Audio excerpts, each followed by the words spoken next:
2절에서 10절입니다. 네, 같이 읽겠습니다.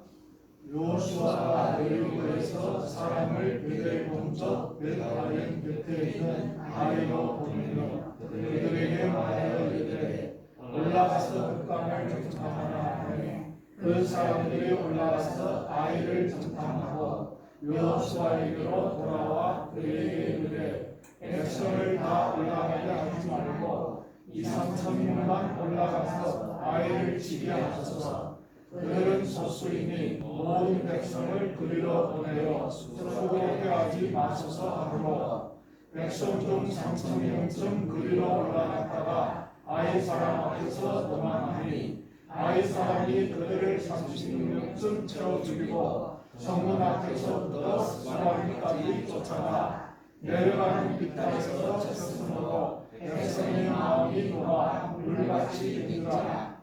여호수아가 옷을 찢고 이스라엘 장로들과 함께 여호와의 궤 앞에서 땅에 엎드려 머리에 핏글을 뒤집어 쓰고 저물도록 있다가 이르되 슬프도소이다 주 여호와여 어찌하여 이 백성을 인하여 요단을 건너게 하시고 우리를 아모리 사람의 손에 넘겨 멸망시키려 하시나이까. 우리가 요단 저쪽을 만족하게 여겨 거주하였던 적은 올끔하나이다. 주여 이스라엘이 그의 거수들 앞에서 돌아섰으니 내가 무슨 말을 하오리까. 가나안 사람과 이 땅의 모든 사람들이 듣고 우리를 둘러싸고 우리 이름을 세상에서 거두리니 주의 크신 이름을 위하여 어떻게 하시려 하나이까 하니 여호와께서 여호수아에게 이르시되 일어나 어찌하여 이렇게 엎드렸느냐.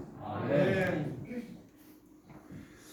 예, 우리 오늘은 하나님께 엎드린 사람들 이런 제목으로 말씀드리겠습니다. 하나님께 엎드린 사람들. 예. 오늘 본문의 말씀을 아마 잘 아실 겁니다. 이스라엘 백성들이 가나안 땅에 들어가서 첫 번째 전쟁을 아주 멋있게 승리를 거두었습니다. 여호수아를 중심으로 해서 하나님께 순종했던 이스라엘 백성들이 가나안 땅의 대표적인 강한 족속이었던 여리고성 사람들을 물리치는 그런 장면이 앞장에서 나옵니다.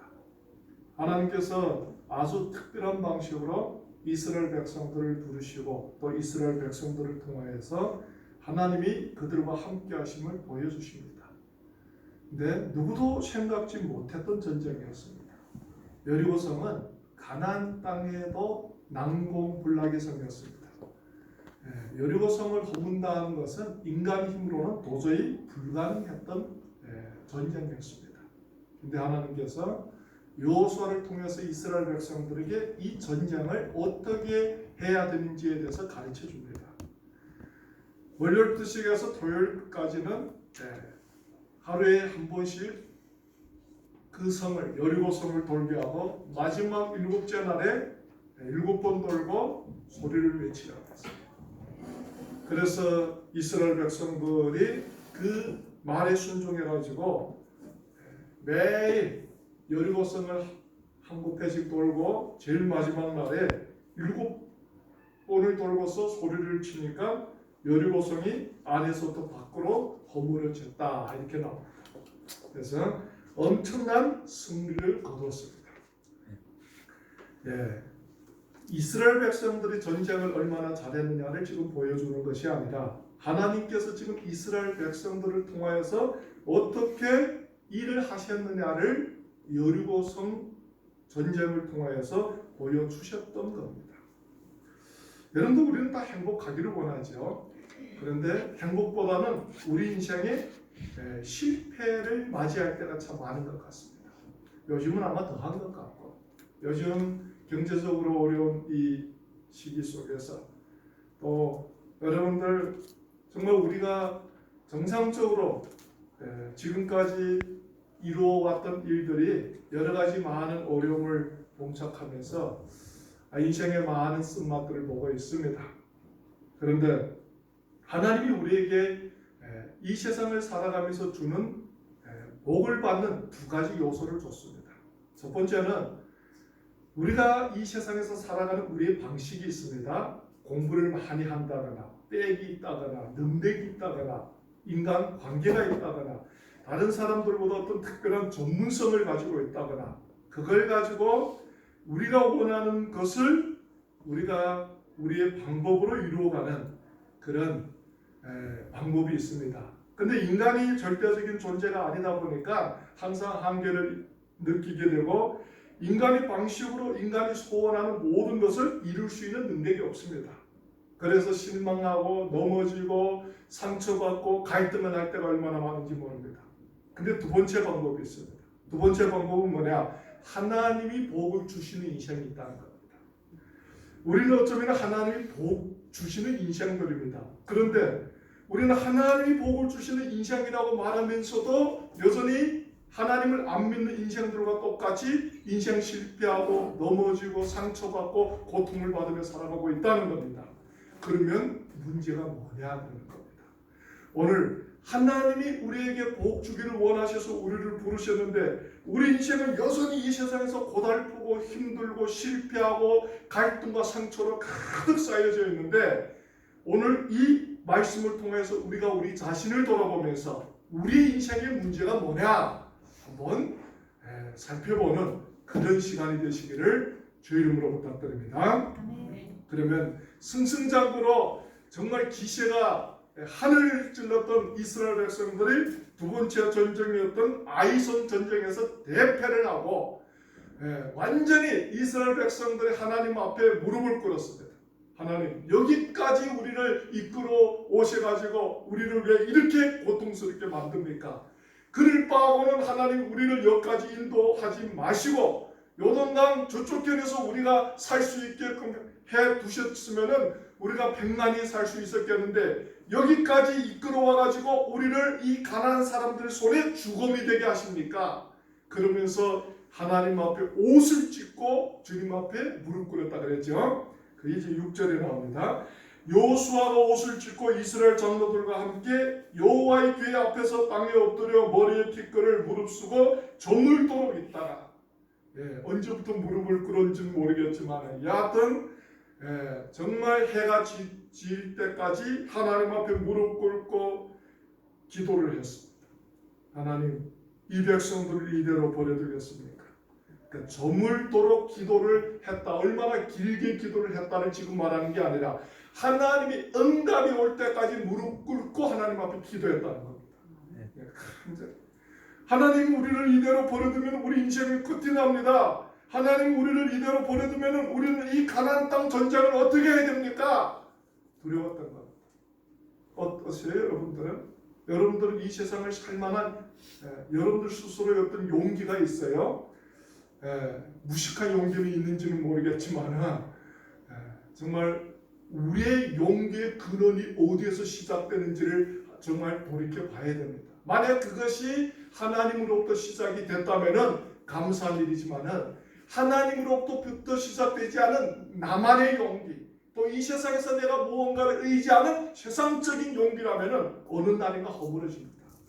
그러나 우리 생명의 근원 되시고 여러분도 우리 속에서 영원한 생수가 되신 그 하나님을 우리가 의지하면 그 속에서는 끊임없이 확신과 소망과 담력이 흘러나오는 겁니다. 이게 중요한 거죠. 그래서 여호수아가 하나님 앞에 나가서 무릎 꿇으니까 그들이 실패할 수밖에 없었던 원인을 크게 두 가지로 지금 여기서 설명을 해주는 겁니다. 첫 번째로 보겠습니다. 이스라엘 자손들이 바친 2절 여호수아가 여리고에서 사람을 베들 동편 벳아웬 곁에 있는 아이로 보내며 그들에게 일러 가로되 올라가서 그 땅을 정탐하라. 밤에 그 사람들이 올라가서 아이를 정탐하고 여호수아에게로 돌아와서 그에게 이르되 백성을 다 올라가게 말고 이 3,000명만 올라가서 아이를 치게 하소서. 그들은 소순이 모든 백성을 그리로 보내어 수고롭게 마소서 하므로 정탐꾼을 올려보냈습니다. 정탐꾼을 올려보냈는데 보니까 별로 크지 않은 작은 족속들인 겁니다. 한 2, 3천 명만 올라가던 능히 이길 만한 적은 무리였다는 겁니다. 이게 첫 번째 실수입니다. 여호수아가 이스라엘 백성들을 데리고 가나안 땅을 건너갔을 때 그들의 방식대로 여리고 성하고 전쟁을 하지 않았습니다. 하나님께 순종해서 하나님이 그들을 통해서 어떻게 전쟁을 하시냐 앞에 순종을 했습니다. 왜냐하면 여러분 오늘 성경에서 나오는 전쟁도 그렇고 오늘 이 시대의 전쟁도 그렇고 전쟁은 하나님께 속한 겁니다. 우리에게 속한 게 아니라는 겁니다. 사람이 똑똑하고 능력 있고 싸움을 잘해서 이기는 게 아닙니다. 하나님이 우리 길을 예비하셔 하나님이 우리 앞서 싸우지 않으면 전쟁 이길 사람이 없습니다. 오늘 이 첫 번째 전쟁에서 가장 큰 문제는 뭐냐? 이스라엘 백성들이 자신들을 의지했다는 겁니다. 이 세상에 여러분들 싸움은 힘의 싸움일지는 모르겠습니다. 큰 사람이 작은 사람을 이기고 많이 가지고 있는 사람이 없는 사람을 이길지는 모르겠지만 하나님 앞에서 전쟁은 인간에게 속한 게 아니라는 것입니다. 하나님께 속한 거라는 것입니다. 인간이 보기에 아무리 작은 전쟁일지라도 인간이 보기에 아무리 보잘것없는 전쟁일지라도 하나님이 함께하지 않으면 실패할 수밖에 없다는 겁니다. 그래서 성경에 여러분들 시편 기사가 뭐라고 그럽니까? 너희들은 도림이 없는 방백을 의지하지 말고 내 주 여호와를 의지하라. 우리가 이 세상에서 어떤 전쟁을 하느냐 중요하지 않습니다. 우리가 얼마나 하나님을 의지하여 전쟁을 하느냐가 중요하다는 것입니다. 그걸 여기서 얘기를 하는 겁니다. 그 이스라엘 백성들이 가보니까 너무 자기들이 보기에도 만만해 보이는 겁니다. 뭐 저런 것쯤이야 뭐 우리가 하나님 앞에 나가서 기도하고 하나님이 꼭 우리에게 계시를 줘가지고 우리가 하나님의 방식대로 나가서 싸우기보다는 우리 방식대로 그냥 나가면은 저 사람들은 능히 대적할 것 같더라는 겁니다. 그래서 아이성의 전쟁에서 넘어지는 겁니다. 여러분들 정말 우리도 이 세상을 살아가면서 우리가 보기에도 우리 스스로 대처할 만한 많은 것들이 있습니다. 근데 우리가 너무 작게 보고 얕잡아 봤던 그런 문제에 있어서 우리가 넘어질 때가 얼마나 많은지 모릅니다. 문제가 크고 작고 있는 게 아닙니다. 우리는 어떤 문제든지 하나님께 나가서 무릎을 꿇고 기도하면서 하나님의 인도하심을 구하는 게 중요하다는 것입니다. 정말 가정의 문제도 그렇고 자녀들의 문제도 그렇고 또 이 코로나 이 위기 속에서 우리의 생활의 문제도 그렇고 하나님께 가지고 나가서 하나님 이런 위기 속에서 우리가 어떻게 살아야 됩니까? 우리가 이 세상을 어떻게 상대를 해야 됩니까? 하나님의 방식대로 이 위기도 우리가 싸워가지 않는다면 우리는 패배자가 됩니다. 우리에게는 하나님의 방법이 필요한 겁니다. 그래서 여러분들 전 세계가 하나같이 백신이 나오기를 기다립니다. 그런데 그렇게 시작할 땐 우습게 봤던 코로나 바이러스가 오늘까지 오면서 이 세상의 모든 사람들이 손을 들었어요. 야, 정말 인간 보잘 것 없구나. 코로나 바이러스 앞에 여러분들 사람들이 죽어나가는 것뿐만 아니라 경제가 그냥 다 허물어져 가고 있고 사회가 다 허물어져 가고 있고 인간관계가 다 허물어져 가고 있고 지어는 교회까지도 다 허물어져 가고 있고 어디를 보나 엉망입니다. 오늘 모르겠어요. 여러분들 개인적인 인생은 어떻게 괜찮으세요? 뒤죽박죽이 안 됐습니까? 요즘에는 코로나 바이러스도 위험하지만은 코로나 바이러스로 인한 사람들의 코로나 우울증이 더 무섭다고 합니다. 그 현상이 지금 막 드러나고 있어요. 지금. 집에다가 애들을 막 석 달씩 가둬놨더만은 애들이 막 정신적으로 원래 빈약한 데도 되고 집안에다 가둬놓으니까 애들이 막 이상해지는 겁니다. 정말 이 시대에 어떤 문제도 우리의 지혜로 감당하기는 너무 큽니다. 우리가 할 수 있는 것은 다른 게 없습니다. 하나님께로 나아가는 겁니다. 하나님께로 나아가서 하나님께 기도하는 겁니다. 대표적인 사람이라면 누가 있습니까? 다윗이 있습니다. 다윗이 이제 장가를 잘못 가가지고 장인 사울이 매일 싸이가 싸움도 잘하고 똑똑하니까 자기의 왕권을 빼앗을까봐 항상 싸이를 죽이겠다고 쫓아다닙니다. 그런데 그렇게 자기를 죽이려고 하는 사울을 다윗은 자기 방식대로 대적하는 게 아니라 매번마다 사울을 죽일 수 있는 기회가 있음에서도 불구하고 또 주변에 다윗을 따르던 사람들이 다윗을 왕으로 세워가지고 다윗을 모시기를 원했지만은 다윗은 사람들 앞에 늘상 귀를 기울이는 게 아니라 하나님께 귀를 기울였다는 겁니다. 그는 정말 사람들이 무리해가지고 다윗을 인정을 하고 다윗의 좋은 소리를 하고 하니까 우리 같으면은 뭐 언능 넘어지지 않았겠습니까? 그런데 하나님 앞에 무릎 꿇고 기도하는 겁니다. 하나님, 주의 종이 어찌 하나님의 기름 부음 받은 종을 대적하겠나이까? 이러는 겁니다. 하나님, 하나님이 사울의 인생을 향한 하나님의 뜻이 무엇입니까? 그러면서 사울에게 손을 대지 않았습니다. 결국에는 사울은 사울대로 하나님의 방식대로 심판을 받습니다. 여러분들, 우리가 우리 인생을 살아가면서 우리가 가장 지혜롭고 합리적이라고 하는 방법을 우리가 사용해서 우리 인생을 지켜가려고 할지는 모르겠지만은, 그러나 하나님이 우리에게 원하는 것은 우리가 보기에 가장 부둔한 방법일지라도 하나님이 원하시는 방식대로 우리가 나아가기를 원하는 게 주님의 뜻이라는 겁니다. 우리는 그렇게 살아야 됩니다. 그게 주님의 뜻이기 때문에. 네. 두 번째로는 이제 11절에 나옵니다. 두 번째로 11절에 나오는데, 이스라엘이 범죄하여 내가 그들에게 명한 나의 언약을 어기었나니, 이게 두 번째입니다. 왜 이는 실패를 할 수 있었느냐? 하나님과의 언약을 파기했다는 겁니다. 약속이라는 건 뭡니까? 다른 사람하고 어떤 일을 이루어가기 위해서 형식적으로 맺는 어떤 방식이 아닙니다. 수단이 아니라는 것입니다. 약속에는 항상 뭐가 따릅니까? 책임이 따르는 겁니다. 우리는 이 세상을 살아가면서 많은 약속들을 합니다. 정말 결혼부터 시작해가지고 우리가 이 사회생활을 하면서 많은 약속들을 하면서 살아가는데, 그 약속에는 서로에게 감당을 해야 될 합당한 책임이 따르는 겁니다. 그런데 이 책임을 지지를 않으면은 그 약속이 파기가 되는 겁니다.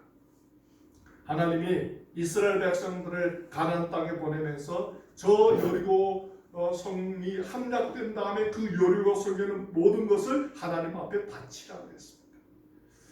여러분들 보기에는 하나님이 뭐 돈이 없어서 하나님 먹고 살기 힘드니까 그들 바치라고 그랬겠습니까? 하나님이 그러잖아요. 하늘도 내 것이요 땅도 내 것이요 이 땅 속에 모든 금은 보아도 내 것이라 그럽니다. 내가 만들었다 그랬어요. 근데 뭐 우리가 여러분들 교회 와가지고 헌금 조금 하고 하나님 앞에 봉사 조금 하고, 그래서 하나님이 너무 불쌍하니까 우리가 동정을 해가지고 하나님 좀 도와주자, 그래서 우리가 하는 겁니까? 이게 아니란 말이에요. 하나님은 여리고성 전쟁에서 이스라엘 백성들이 하나님의 능력에 의해서 여리고성을 허문 다음에 여리고성에는 모든 것에 손을 대지 말라고 했습니다. 이 모든 것을 나에게 드리라고 했습니다. 제물로 나에게 바치라는 겁니다. 제물은 뭡니까? 죽은 거예요. 죽은 거. 죽은 하나님께 바치라는 것은 이 가나안 땅에는 모든 것을 하나님께서 멸하시는 겁니다. 죽이시는 거예요. 네. 왜? 가나안 땅의 모든 것이 우상과 관계되기 때문에 그렇습니다. 가나안 땅의 모든 것은 우상에게 드려진 거기 때문에 하나님은 이 가나안 땅의 모든 것을 너희들이 손대지 말라고 했습니다. 하나님께 드리라고 했습니다. 그런데 그 중에 아간이라는 유대인이 여리고성에 들어가니까 그 40년 동안 광야 생활에서 거지처럼 살던 사람들이 여리고성에 들어가니까 풍년이죠. 그렇지 않아요? 뭐 잘 사는 사람들이 잘 사는 거야는 괜찮은데 못 사는 사람들이 잘 살게 되면 이게 좀 문제가 생기잖아요. 이 40년 거짓대들이 여리고성에 들어가니까 이게 눈이 얼마나 커졌겠습니까? 뭐 다 가지고 싶겠죠. 여리고성에 있는 그 모든 것을. 근데 그것을 내려놓는 게 믿음입니다. 우리는 이 세상을 살아가면서 얼마나 가지고 싶은 게 많습니까? 그렇지 않아요? 네. 우리가 이 세상의 것을 다 가지고 살 수 없습니다. 그냥 우리가 이 세상을 살아가면서 필요한 것만 우리가 사용하면서 살아가야 되겠지만은 여러분들 그 다음 것은 욕심을 내서는 안 됩니다. 너무 죄요. 너무 지나치게 우리 육신의 요망에 맡겨버리면 우리는 타락해버리고 하나님으로부터 떠나버리는 겁니다. 근데 우리는 너무 이 세상의 것이 눈이 열려가지고 마음 빼앗겨버리고 이 세상에서 그냥 허방랑하게 살아가는 겁니다. 이 가나안 땅에 들어갔던 이스라엘 백성들이 여리고성에 들어가는데 모든 사람들이 그래도 어찌입니까? 신앙을 지켰습니다. 놀랍습니다. 모든 사람들이 여리고성에 들어갔을 때 그 여리고성의 휘황찬란함 때문에 얼마나 마음이 흔들렸겠습니까? 그럼에도 불구하고 모든 이스라엘 백성들은 하나님과의 언약 때문에 그 언약을 파기하지 않았습니다. 그들은 모든 것을 하나님께 드렸습니다. 근데 그 중에 아간이라는 사람이 가만히 여리고성에 있는 자기 마음에 드는 것을 도둑질해가지고 자기 장막에 와서 땅을 파고 거기다가 숨겨버린 겁니다. 근데 그 사건이 결국에는 이스라엘 백성들을 아이성에서 실패하게 한 원인이 됐다는 겁니다. 왜냐하면 전쟁이 얼마나 크냐 작으냐와는 관계가 없이 하나님이 이스라엘 백성들과 함께하지 않았기 때문에 이스라엘 백성들은 실패했습니다. 근데 그 원인이 뭡니까? 아간이 물건을 훔친 것 때문에 하나님께 드려진 물건을 훔친 것 때문에 하나님이 이스라엘과 함께하지 않았다는 겁니다. 여러분들 오늘도 하나님이 우리에게 복 주기를 원합니다. 그런데 우리의 방식이 아닙니다. 하나님의 방식대로 우리에게 복을 주기를 원하는 겁니다. 여러분들 하나님께서 하나님의 방식대로 우리에게 복을 주기를 원하는데 우리는 오늘날 하나님으로부터 이 세상에서 구별되어 선택받고 복받은 자리까지 왔는데 여전히 실패된 인생, 갈등만 인생, 고통스러운 인생, 이 세상에서 어려움을 경험하는 삶을 살아가고 있습니다. 원인이 뭡니까? 하나님과 우리의 약속에 충실하지 않았기 때문에 그렇습니다. 하나님이 오늘 우리 인생을 향한 하나님의 약속에 우리는 진실하지 않았다는 거예요. 그게 문제입니다. 하나님이 우리와 하신 약속을 하나님이 한 번도 어기신 적이 없습니다. 하나님의 약속에 항상 신실하신 분이시는데 우리가 하나님과의 약속에 신실하지 않기 때문에 우리가 하나님으로부터 선택을 받고 부르심을 받았음에도 불구하고 오늘 이렇게 엄청난 어려움을 경험하며 살아가고 있다. 참 그게 불행이죠. 우리에게는. 정말 하나님께서 요한복음에도 그러지요. 너가 내 안에 내 말이 너희 안에 가면은 이 사람은 열매를 많이 맺는다고 했습니다. 그러나 나를 떠나서는 너희가 아무것도 할 수 없다고 합니다. 오늘도 우리는 이 세상 우리가 맡은 사명에 충성을 해야 되겠지만 더 중요한 것은 하나님과의 약속에 충실해야 됩니다. 하나님은 어떻게 우리에게 다가오셨습니까? 말씀으로 오셨어요. 그러면서 나는 포도나무여 너희는 가시니 너가 내 안에 내가 너 안에 있으면 이 사람은 과실을 맺나니 나를 떠나서는 아무것도 할 수 없다. 하나님께 붙어있는다는 게 뭡니까? 하나님이 우리에게 하신 이 말씀을 붙잡고 순종하며 살아가는 길밖에 없습니다. 이 세상이 얼마나 혼란스럽던지 이 세상 우리 보기에는 가망이 없을지라도 지어는 우리 가정도 우리가 보기에 가망이 없을지라도 우리는 하나님 말씀 붙잡고 살아가는 길밖에 없습니다. 사실상 목회를 하면서 성도들이 잘 살 때는 목사를 찾는 법이 없습니다. 잘 살면은 뭐 하는 일도 많아 그런지 모르겠는데 잘 안 찾아요. 근데 어떨 때 찾습니까? 몸이 심하게 아프거나 살기 막막하거나 회사가 부도나거나 이러면 찾아옵니다. 혹시 목사님 기도라도 한번 받으면은 회사가 좀 회복되겠는지 아니면 좋은 일자리도 찾겠는지 아니면 병이라도 치료받겠는지 이래가지고 찾습니다. 목회하면서 그런 사람들을 너무 많이 봅니다. 근데 이제 그때마다 제가 목회자로서 그분들에게 할 수 있는 말은 많지 않습니다. 간단합니다. 어떻게 하나님께로 돌아와서 하나님의 말씀대로 살아갈 수 있습니까? 이렇게 얘기를 합니다. 그런데 대답은 다 시원하게 합니다. 아멘 그럽니다. 근데 사는 꼴을 보면은 그때나 지금이나 차이 없어요. 그냥 코를 굴리고 그냥 옛모습 그대로 그냥 목사가 보지를 않으니까 그냥 수단 방법 가리지 않고 거짓말을 하고 나쁜 짓 찾아하고 그렇게 사는 거예요. 그냥. 그 여러분들 그리고 어려움을 당하면 어쩝니까? 목사님 나도 교회 다니는데 나도 기도하는데 나도 예배 드리는데 왜 나는 하나님이 이렇게 힘들게 만듭니까? 하나님이 힘들게 하신 적이 없습니다. 우리는 다 우리 인생의 선택의 결과를 먹고 살아가고 있습니다. 하나님은 우리를 힘들게 만들지 않으세요. 왜 하나님이 우리를 힘들게 만들겠습니까? 오늘도 이 여러분들 성경의 말씀을 보니까 단지 우리가 주님 앞에 올바로 돌아오지 않으면 주님은 침묵하고 있을 뿐입니다. 하나님은 우리를 통해서 일을 하지 않으실 뿐입니다. 그래서 하나님이 일하지 않은 인생은 이 세상에서 자기의 능력을 힘입어 살아가야 되기 때문에 실패할 수밖에 없어요. 오늘이라도 우리 인생이 정말 순풍의 돛을 밟듯이 잘 움직여 가는 것은 우리가 똑똑하고 우리가 정말 주님 앞에 열심히 살아서 이렇게 잘 된다라고 우리는 착각하며 살아갈지도 모르겠지만 그래도 우리가 주의 말씀에 충실하기 위해서 그래도 우리가 하나님 말씀대로 살려고 노력하기 때문에 하나님이 우리를 붙잡아주고 있고 하나님이 우리를 이끌어가고 있기 때문에 그렇습니다. 하나님이 우리의 삶에서 축복하시고 하나님이 우리 삶에서 여러분들 일을 하지 않으신다면 우리의 인생이 여러분들 쉽게 우리 생각처럼 지나갈 수가 없어요. 그걸 여러분들이 아셔야 됩니다. 오늘 이스라엘 백성들이 여리고성의 전쟁을 경험하고 나니까 이스라엘 백성들은 전쟁을 아주 쉽게 생각을 했습니다. 야 우리가 그냥 여리고성을 메꿔 돌고 그냥 소리 지르니까 여리고성이 그냥 허물어지더라 이렇게 간단하게 생각했어요. 가나안 전쟁을 아주 우습게 생각했다는 겁니다. 사실상 우리가 현실 속에서 살아가는 삶 자체가 그렇게 쉬운 게 아닙니다.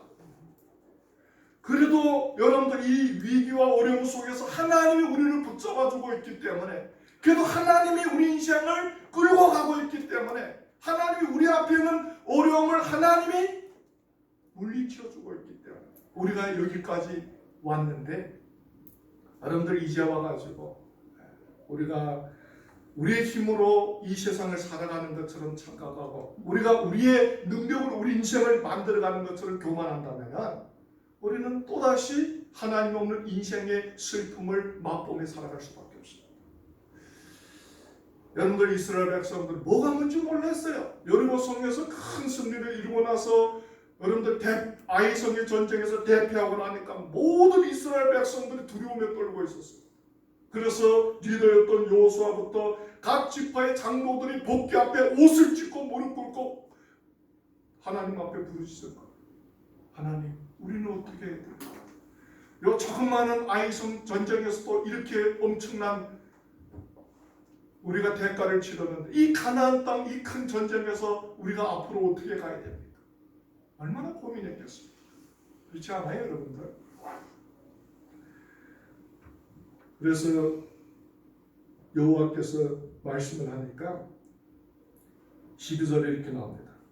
그러므로 이스라엘 자손들이 자기의 대적을 능히 당치 못하고 그 앞에서 돌아섰나니 이는 자기도 바친 것이 됨이라. 그 바친 것을 너희 중에서 멸하지 아니하면 내가 다시는 너희와 함께 있지 아니하리라. 그러면서 반드시 뭡니까? 그 사고를 친 사람을 멸하라. 우리가 우리 인생의 문제를 해결하지 않으면 하나님이 돌이키지 않습니다. 여러분들이 삶의 문제를 하나님으로부터 이미 떠나 있다면 하나님이 돌아올 때까지 기다리십니다. 일을 안 하세요.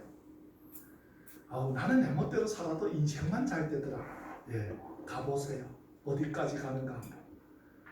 예, 어디까지 가는가 한번 보고 하나님 침묵하고 계실 것입니다. 절대 일을 안 하셔야. 결국에는 제비뽑기를 해서 유다 지파에 속하는 아간이라는 자가 선택받습니다. 다른 지파도 아니고 유다 지파요, 유다 지파. 우리가 보면은 그래도 가족 좋은 가문에서 태어났고 정말 누구보다도 다른 사람들한테 존경받고 인정받을 만한 가문입니다. 그런데 아간이라는 자가 뽑혀와 가지고 결국에는 땅이 입을 열어 아간을 멸망시켜 그 가족. 요즘 코로나에 대해 얘기하면은 여러분 한 사람이 코로나에 걸리면은 얼마나 많은 사람들을 전염시킵니까? 한 사람만 병균을 가지고 돌아다니면은 온 가족이 아니라 온 나라가 그냥 초긴장 상태입니다. 누구를 만나느냐, 어디 갔다 왔느냐, 그냥 만났던 사람 같은 곳 그냥 다 공시를 해가지고 그냥 얼마나 심각한지 똑같은 거예요. 이 아간이라는 한 사람이 하나님 앞에 드려진 물건에 손을 대는 것 때문에 하나님은 그걸 멸망시킵니다. 우리는 자꾸 우리가 주님 앞에 불순종했던 삶을 쉽게 지나가려고 하지 마세요. 하나님은 우리 인생을 철저히 물어봅니다. 우리는 우리가 하나님 앞에 불순종했던 죄에 대해서 너무 가볍게 생각합니다. 그렇지 않아요, 여러분들. 요즘에는 그것을 죄라고 생각하는 사람들도 없는데 왜? 요즘에 그걸 강조하는 사람도 없기 때문에 그렇습니다. 그러나 아마 우리가 앞으로 살아가는 이 세상 속에서는 점점 하나님 앞에는 얼마나 완악한 죄임에도 불구하고 이 세상에는 이미 문화가 돼서 사람들에게 받아들여지는 그런 죄들이 우리의 삶 속에서 성행할지 모릅니다. 낙태의 문제, 이혼의 문제, 동성연애의 문제, 얼마나 심각한 문제입니까? 생명의 문제입니다. 하나님은 정말 싫어합니다.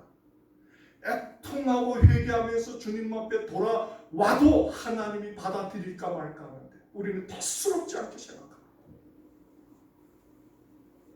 그러면 우리 생각에는 우리가 그런 짓을 하고 주님 앞에 나와서 예배드리고 기도하면 하나님이 받아들여 주겠지. 절대 그렇게 생각하지 마세요. 정말 하나님 앞에 통회하고 하나님이 그리스도의 보혈의 피로 우리를 정결케 하고 다시 새롭게 정말 우리를 건져주시고 또 새롭게 영적으로 우리와의 관계를 온전케 하지 않는다면 하나님과의 우리 관계가 회복되지를 않습니다.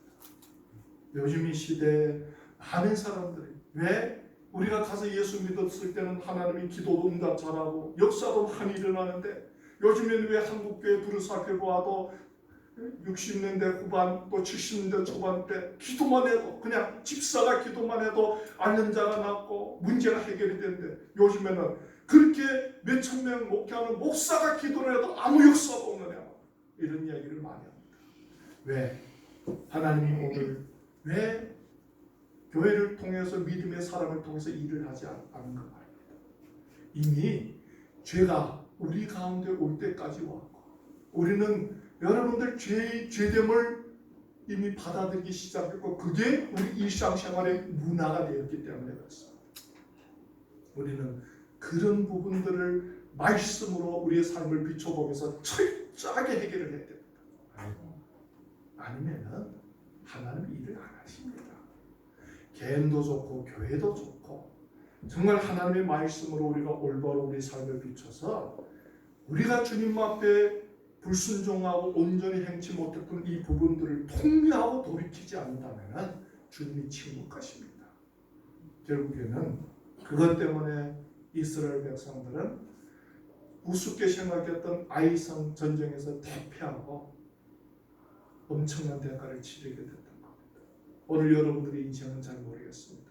어떤 대가를 치르며 살아가고 있는지 아니면 오늘이라는 이 하루 속에서도 하나님과 온전한 관계 속에서 주의 인도하심을 받으면서 행복한 삶을 살아가고 있는지 정말 한번 돌이켜 봐야 됩니다.